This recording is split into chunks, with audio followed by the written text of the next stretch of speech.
एक बार अर्जुन ने श्री कृष्ण से कहा, मुझे ये जानना है कि अच्छे लोगों के साथ हमेशा बुरा ही क्यों होता है।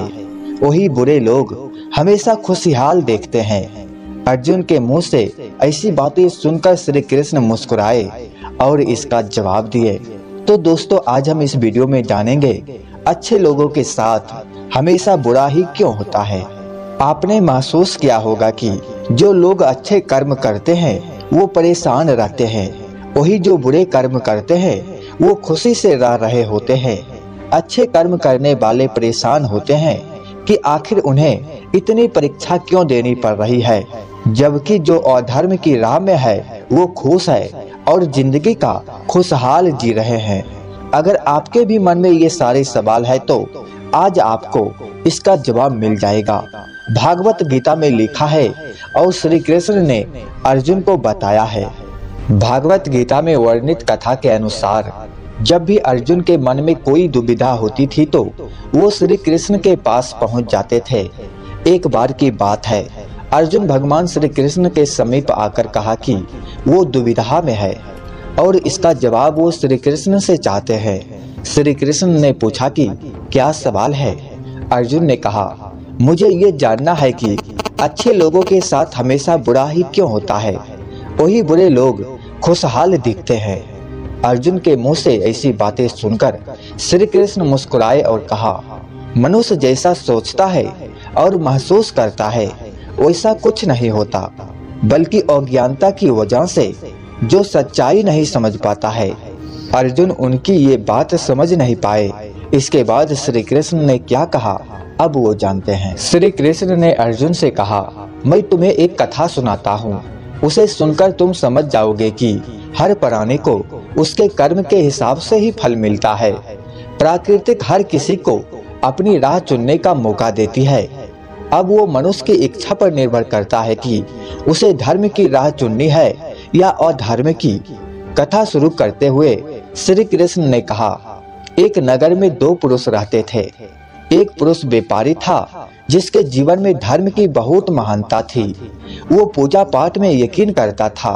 वो हर रोज मंदिर जाता था और दान धर्म भी करता था और हर रोज भगवान की पूजा करता था। वही दूसरा पुरुष बिल्कुल विपरीत था। वो हर रोज मंदिर तो जाता था लेकिन पूजा करने नहीं, बल्कि मंदिर के बाहर से जूते चप्पल चुराने। उसे दान और धर्म से कोई लेना देना नहीं था। समय बीतता गया और एक दिन बहुत जोर की बारिश हो रही थी। बारिश के वजह से मंदिर में पुजारी के अलावा कोई नहीं था। ये बात जब दूसरे पुरुष को पता चली तो उसने कहा कि ये सही मौका है मंदिर का धन चुराने का। पंडित से नजर बचाकर उसने मंदिर का सारा धन चुरा लिया। उसी समय धर्म कर्म में विश्वास रखने वाला व्यक्ति भी मंदिर पहुंचा। दुर्भाग्य से मंदिर के पुजारी ने उसे ही चोर समझ लिया और चिल्लाने लगे। वहां बहुत सारे लोग आ गए और उसे बहुत मारा।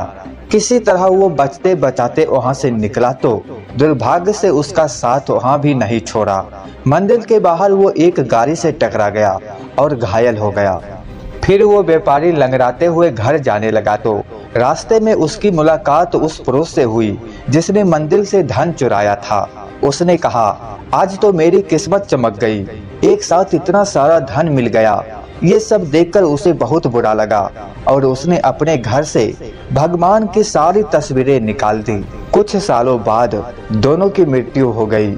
मरने के बाद जब दोनों यमराज की सभा में पहुंचे और भले पुरुष ने दूसरे व्यक्ति को देखा तो उसे बहुत गुस्सा आया। उसने क्रोधित होकर यमराज से पूछ ही लिया, मैं तो हमेशा अच्छे कर्म करता था, दान में विश्वास रखता था, उसके बदले जीवन भर मुझे अपमान और दर्द ही मिला और इस व्यक्ति को नोटों से भरी पोटली, आखिर ऐसा भेदभाव क्यों। इस पर यमराज ने कहा, पुत्र तुम गलत समझ रहे हो।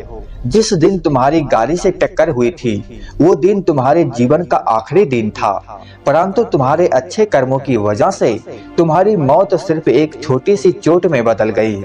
तुम इस दुष्ट व्यक्ति के बारे में जानना चाहते हो दरअसल इसके भाग में राजयोग था, मगर इसके कुकर्मों और अधर्म की वजह से वो सिर्फ एक छोटी सी धन की पोटली में बदल गया। कथा सुनने के बाद श्री कृष्ण अर्जुन से कहते हैं, क्या अब तुम्हें तुम्हारे सवाल का जवाब मिल गया?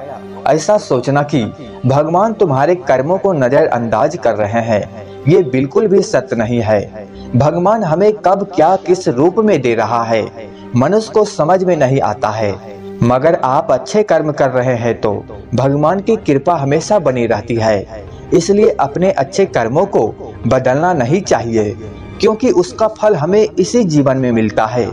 इसलिए मनुष्य का फर्ज है कि वो हमेशा अच्छे कर्म करते रहे, क्योंकि श्री कृष्ण ने गीता में बताया है कि किसी के द्वारा किया गया कर्म बेकार नहीं जाता, चाहे वो अच्छा कर्म हो या बुरा कर्म हो, फल उसका जरूर मिलता है। तो दोस्तों, यह वीडियो कैसा लगा कमेंट में जरूर बताना।